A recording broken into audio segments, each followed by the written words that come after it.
Hey everyone, I hope you had a great week. Our word of the month is kindness, showing others they are valuable by how you treat them. And our verse of the month is, you are God's chosen people, you are holy and dearly loved. So put on tender mercy and kindness as if they were your clothes. Don't be proud, be gentle and patient. Colossians 3:12. I hope you enjoy the story.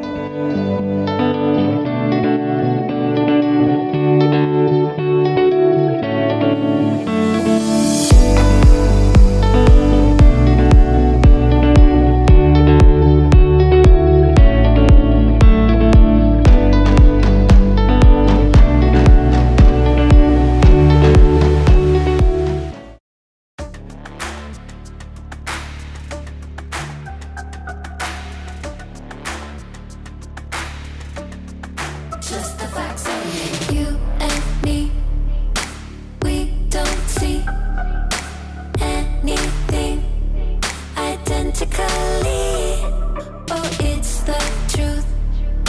Me and you, we feel and do differently. But now I think it's time I walk across these lines. You don't look like me, don't act like me, don't even think a thought like me. But you matter to me, definitely. It don't matter, cause you matter. Kindness fits everybody. Everybody wants kindness. Kindness serves everybody. Everybody needs kindness. Kindness fits everybody. Everybody wants kindness. Kindness serves everybody. Everybody needs kindness. Why do we always run and hide? Pick our sides. Say we tried. Irrationally, we scream and shout. Get it out. We keep our doubts indefinitely. But now I think it's time we walk across these lines. You don't look like me, don't act like me, don't even think a thought like me. But you matter to me, definitely. It don't matter, cause you matter. Kindness fits everybody. Everybody wants kindness. Kindness serves everybody. Everybody needs kindness. Kindness fits everybody. Everybody wants kindness. Kindness serves everybody. Everybody needs kindness. The world we want won't happen in our blindness. No, I'll do my part and meet you here with kindness. 2, 3, 4. You don't look like me, don't act like me, don't even think a thought like me. But you matter to me, definitely. It don't matter, cause you matter. Kindness fits everybody. Everybody wants kindness. Kindness serves everybody. Everybody needs kindness. Kindness fits everybody. Everybody wants kindness. Kindness serves everybody. Everybody needs kindness.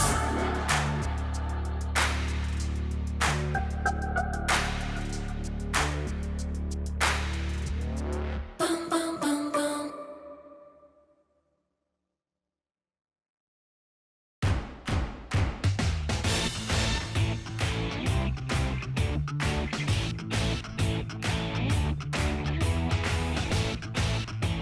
Hey, I'm Haley, and I am just performing one of my many duties as a super fan, and that is sending out fan mail. Special delivery! Ooh, see? Ta-da! Ooh, shiny. Yeah. It's important for my favorite people to know that they're my favorite people. That's part of kindness. Kindness is showing others they are valuable by how you treat them. Dear Kyle, I like your smile. You can shoot basketballs a quarter mile. Let someone else rebound every once in a while. You're big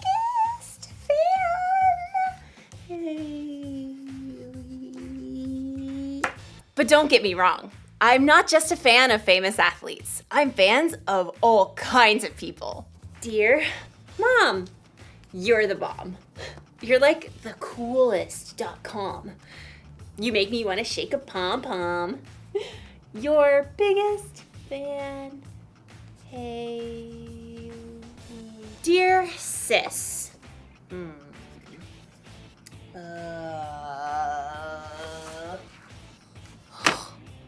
Okay. Well, I'll tell you this. The annoying way you chew is something I don't miss. And your taste in music makes me want to hiss. Your sis. Hey. Did you ever notice that it's harder to be kind to the people that you're closest to? Well, as you'll see in today's story, sometimes the people we're closest to are the people who need our kindness the most. I should probably rewrite this card to my sister. Yeah. See you in a bit. The Bible. It's 66 books of history, stories, letters, and poetry that fit together to form God's one big story. The epic adventure of how He created us and loves us so much that He made a way to rescue us.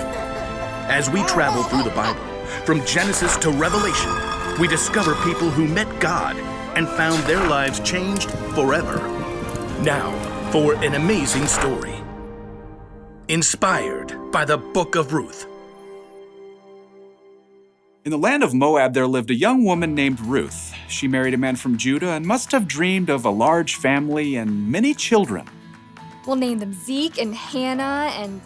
But Ruth's happily ever after ended before it began.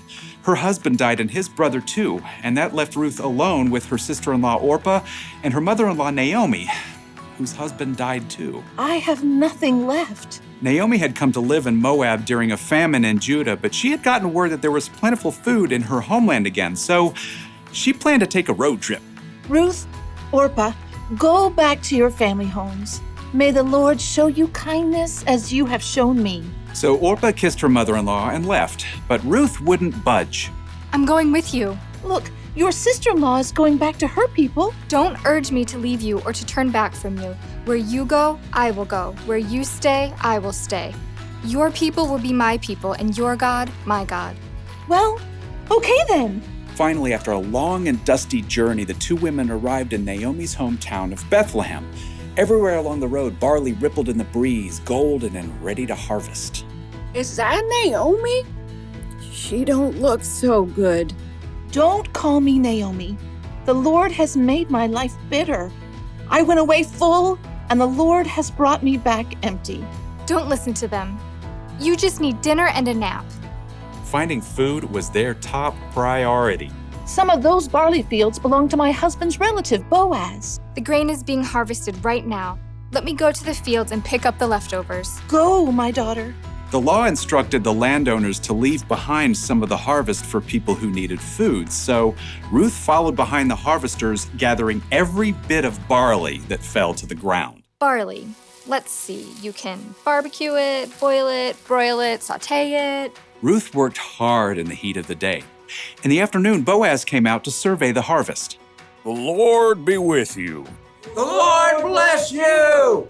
Boaz spotted Ruth hard at work and asked his overseer, Who is that young woman? She came back from Moab with Naomi. She asked if she could pick up the extra grain and has barely rested all day. Boaz was moved by Ruth's care for Naomi. He waded through the barley to speak with her. Stay here and follow along where the men are harvesting. I'll make sure no one bothers you. And when you're thirsty, you get a drink from the water jars. Why are you so kind to me, a foreigner? I've been told what you've done for your mother-in-law, how you left your homeland to come here. May the Lord reward you. Boaz offered Ruth bread and roasted grain to eat, and at the end of the day, she was able to bring a large amount of grain home to Naomi. So much food! Ruth continued to work in Boaz's fields until the end of the grain harvest, but even then, life would have been very difficult for two women living alone together. So Naomi laid out a plan for Ruth. I will do whatever you say. At the end of the harvest, the workers threshed the grain to separate the edible kernel from the straw. Then, they held a big celebration. When the meal was over and the lights burned low, Boaz laid down near the pile of grain to sleep. Ruth arrived and approached Boaz just as Naomi had told her to do. She folded the blanket away from his feet and lay down nearby. Who's there? It's me, Ruth. Please give me your protection since you're responsible for our family. Boaz was surprised, but what Ruth had said was true. The Lord bless you. Don't be afraid. I'll do what you ask. Everyone knows you are wise and kind. Even though Boaz agreed to help Ruth, there was a family member who was closer than Boaz. So in the morning, Boaz set out to meet that man and the town elders to settle the matter. I will buy Naomi's land and also marry Ruth, if you will let me. Well, I sure can't purchase Naomi's land and take care of my own land too. So we're good? Go right ahead. Today, you are all my witnesses that I will buy Naomi's land and marry her daughter-in-law, Ruth. As soon as it could be arranged, Boaz and Ruth were married. Naomi came to live with them, and a short time later, Ruth and Boaz had a new baby boy. His name is Obed. Aren't you the sweetest little thing? So through the kindness of Boaz and Ruth, Naomi had a brand new home and a brand new family too. Everyone could see the difference in her face. Praise be to the Lord. He's given you a new lease on life, Naomi. Yeah, that Ruth is better to you than 7 sons. Now, Ruth's story doesn't end there. Her son Obed had a son named Jesse, who had a son named David, King David. And hundreds of years later, a new baby boy was born in Bethlehem who was a descendant of King David, and his name was Jesus.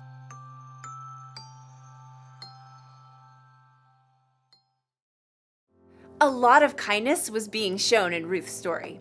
Boaz was kind to Ruth, Ruth was kind to Naomi, and through them, God was kind to all of us. Did you know Ruth was the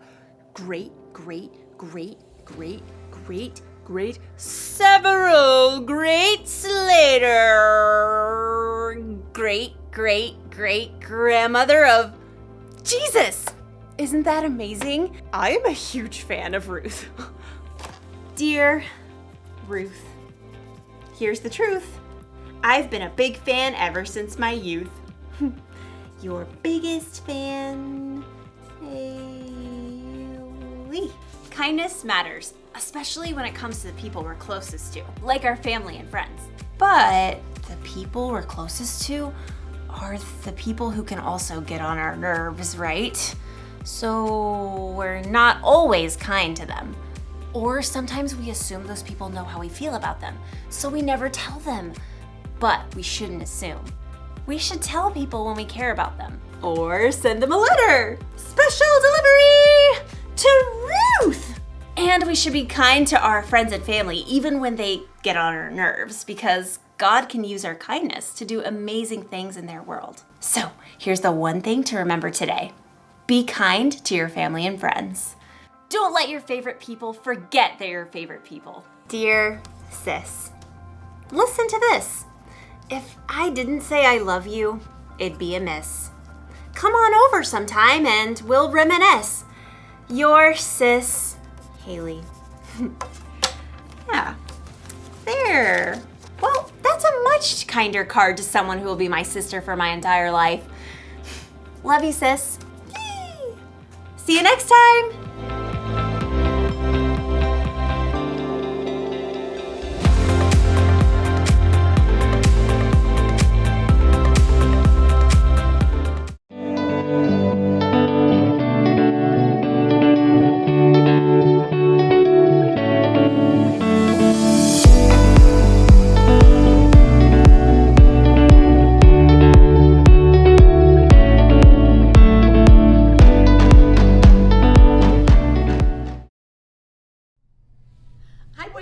Welcome to week 2 of February. Go ahead and grab your February activity box and we will get started. This week we are going to make a kindness paper chain. So you have a bunch of construction paper strips that look like this. On each piece you're going to write a way you can show kindness to someone this week. So write on each one some sort of thing you can do that is kind. And then we are going to tape them together, and each one you will attach through the other one. So we're gonna make a chain. So you're just gonna, you loop it through like this, you fold it like this, and you just tape or glue the end. So when you're all done, you'll have a big chain of all kinds of things that you can do that are kind to others. So each day you can pull one off, and you can do that kind of thing for friends and family. So have a great week. I'll see you next time. Hey families, Miss Lacey here. I just wanted to jump on and tell you that there is an extra thing in your box this month that doesn't go along with the weekly lesson. And it is a baggie full of all kinds of craft supplies. And what you're supposed to do with this is make Valentines. Use whatever's in here. I'm sure you have other stuff at home that you could be even more creative with. Make Valentines for anyone that you can think of to show God's love this month. You can give them to your teacher, your bus driver, postal worker, a firefighter, whoever you want to show love to, even your grandparents or your parents. So get creative, use whatever you want, and show God's love through Valentine's this month.